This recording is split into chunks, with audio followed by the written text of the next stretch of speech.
Today, I'm going to talk to mom and dad, not to the children.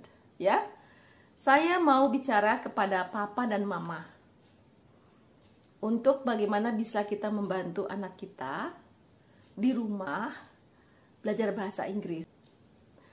Yang pertama adalah kita harus sepakat dulu bahwa bahasa Inggris itu bukan mata pelajaran.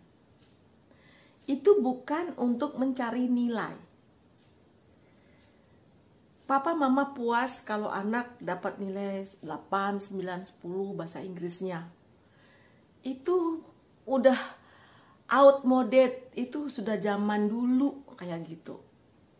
Kalau di era global sekarang masih seperti itu, harus kita rubah paradigma. Ya ma papa. Jadi bahasa Inggris itu bukan untuk mencari nilai, bukan untuk rapot, bukan mata pelajaran. Itu dulu kita tekankan. Tapi apa dong kalau gitu? Kenapa ada di sekolah? Bahasa Inggris adalah alat komunikasi untuk masa depan anak kita. Karena di generasi ke depan itu bahasa Inggris sudah satu kewajiban, harus. Saya selalu bilang sama anak-anak, kalau kamu nggak bisa bahasa Inggris, Miss nggak tahu deh ke depan tuh pekerjaan apa yang bisa kamu kerjakan. Dengan era digital, dengan era komunikasi yang sudah sangat internasional, ya kita belum, anak-anak belum siap. Jadi satu paradigma, mama papa, anak diminta untuk English speaking for daily conversation, tiap hari pembiasaan. Hi, good morning, how are you? Come on. Oke. Kalau mama papa sendiri tidak berbahasa Inggris, bisa diganti dengan fasilitas, banyak kan? Dengan fasilitas, ada buku bacaan. Oke, I'll show you. Dengan buku-buku bacaan anak, novel, cerpen, such as, for example, ada satu buku Animals of Forest. Ya, ada banyak di Gramedia buku-buku yang sudah memakai bahasa Inggris dan Indonesia.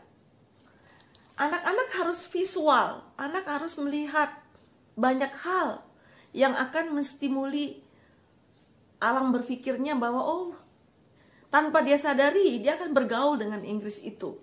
Walaupun mama papa mungkin tidak berbahasa Inggris dengan anak. Yang pertama tadi bahwa paradigma Inggris itu bukanlah mata pelajaran, tapi Inggris adalah suatu bekal di kemudian hari. Inggris bukanlah mata pelajaran, tetapi alat komunikasi. Kedua, kalau Inggris alat komunikasi, anak pertama-tama harus belajar berkomunikasi. Oke, tidak kepada mama papa dengan banyak fasilitas.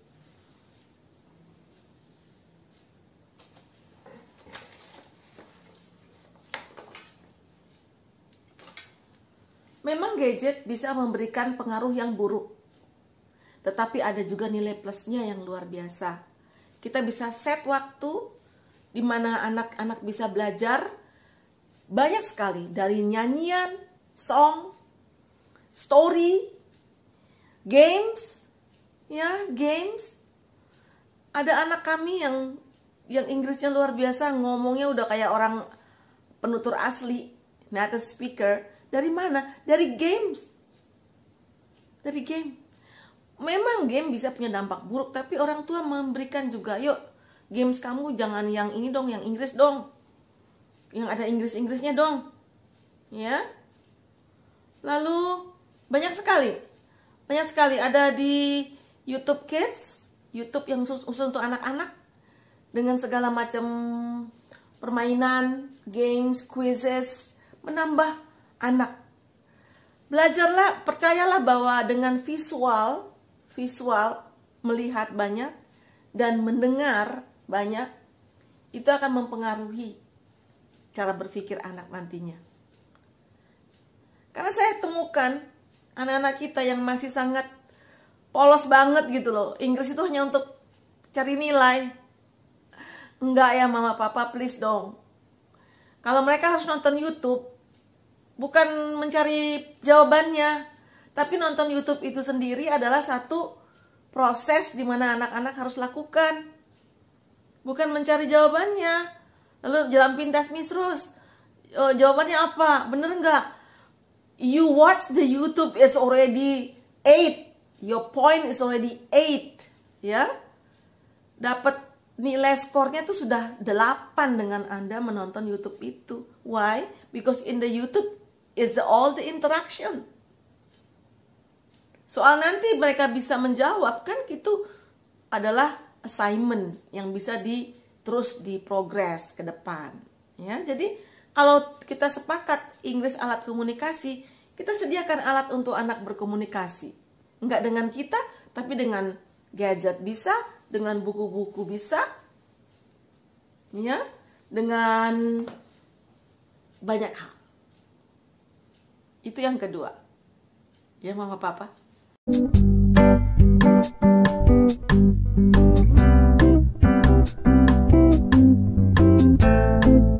Yang ketiga adalah mari kita buat semacam alat peraga buat anak. Sederhana sekali. Saya mau tunjukkan banyak kartu-kartu. Harus pakai visual, ya. Ini ada ribuan, kalau mau dihitung ribuan kartu yang kita buat sendiri mama papa. Kita buat sendiri, print out dari internet, lalu kita bikin tempel-tempel dan dilaminating. Ya udah, kalau nggak ada mesin laminating, ditempel aja. Anaknya disuruh buat bersama-sama orang tua, ya, dengan kelompok macam-macam. Jadi, oke, saya tunjukkan ya. Misalnya ini ada illnesses, ya, apa namanya, sakit penyakit. Ini semuanya jenis sakit penyakit jadi satu. Ini ada nama-nama negara, ya. Semua nama-nama negara ada di sini.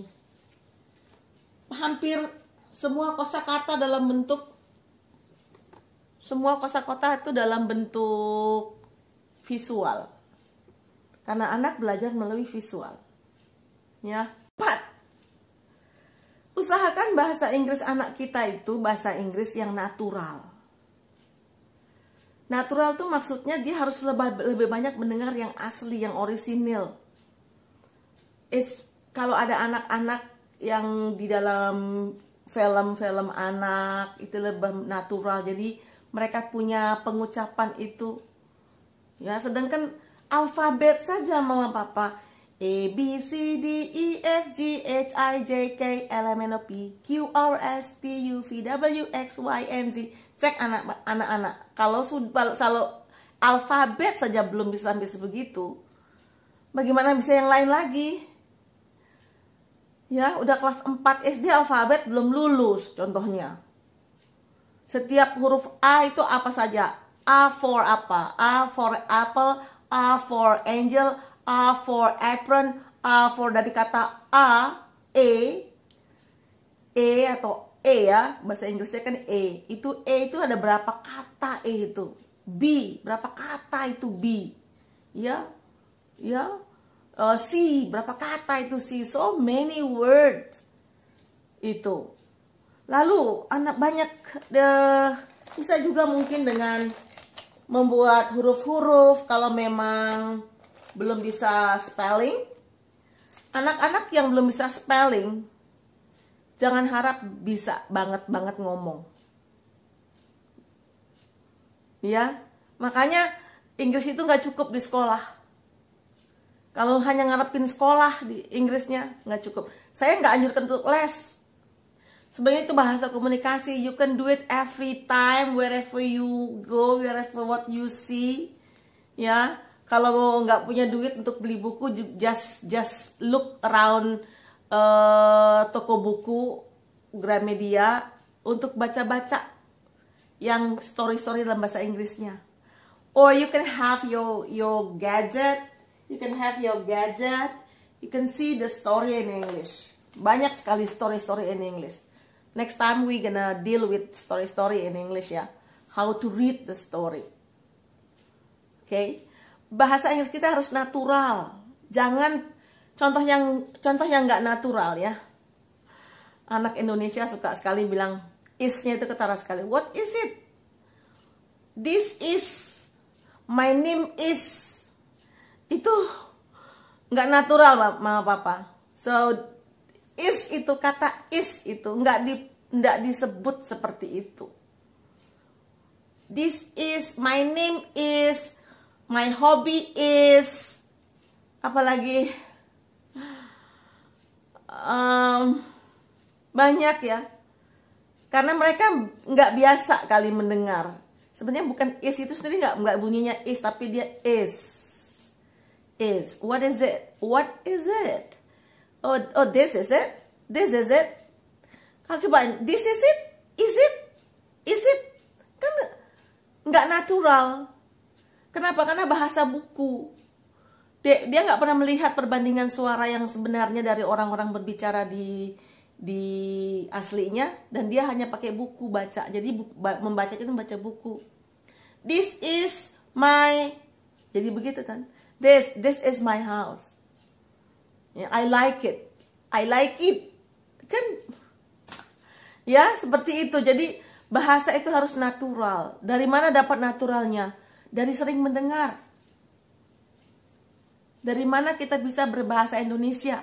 Dari sering mendengar. Dari mana kita bisa berbahasa Jawa? Dari sering bergaul dengan orang Jawa. Bagaimana kita bisa berbahasa apa? Madura, dari dekat-dekat sama orang Madura. Ya, tuh Ipin-Ipin bahasa Malaysia. Bukannya diikutin sama anak-anak, jadi bukan Malaysian. Seperti itu. So the more you listen to English, the more your kids, hang around full of English things, and they will speak English. Dan nggak butuh guru les. Guru les itu hanya stimuli, membantu. Kalau guru les datang ke rumah juga ngajarin sama, hanya untuk mendapatkan nilai di sekolah 7-8, gagal. Ya, makanya di YouTube saya yang lain, yang saya bilang bahwa tamat SMP, SMA, udah kuliah, belum bisa ngomong bahasa Inggris. Karena anak-anak mengambil bahasa Inggrisnya sebagai subjek mata pelajaran. That's it. Padahal itu alat komunikasi.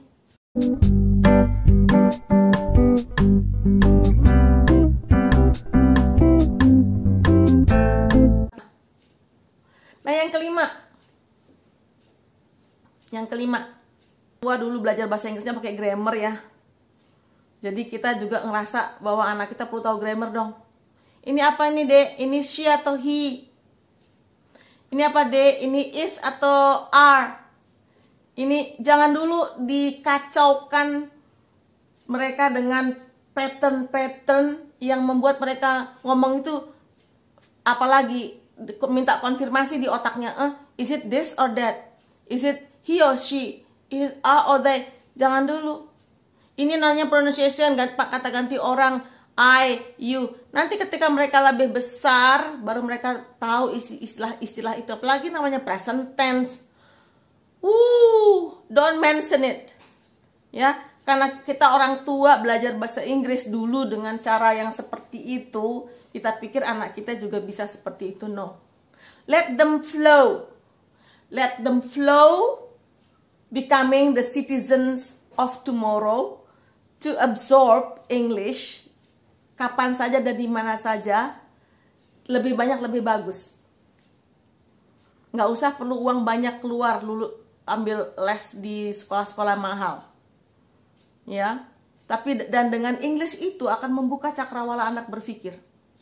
Percayalah, anak yang speak English, dia akan lebih open minded, dia akan lebih international well-being gitu. Dia akan lebih cerdas dalam banyak hal. Bedakan ketika anak itu masih sangat Indonesia banget. kita memasukkan pengetahuan itu kembali-kembali menjadi apa? Textbook. Kembali-kembali cuma mencari nilai. Ini yang kita mau ubah, bahwa nilai itu hanya tolak ukur sementara. Tapi pencapaiannya itu untuk ke depan terus panjang sampai anak itu besar ilmu itu. Oke, Mama Papa? Saling bantu kita. Ya, dan ikutin terus tips-tips yang mungkin bisa membantu untuk menolong anak-anak di rumah. That's all for today. Thank you for watching. Don't forget to subscribe. Peter Pan, that's what they call me. I promise that you'll never be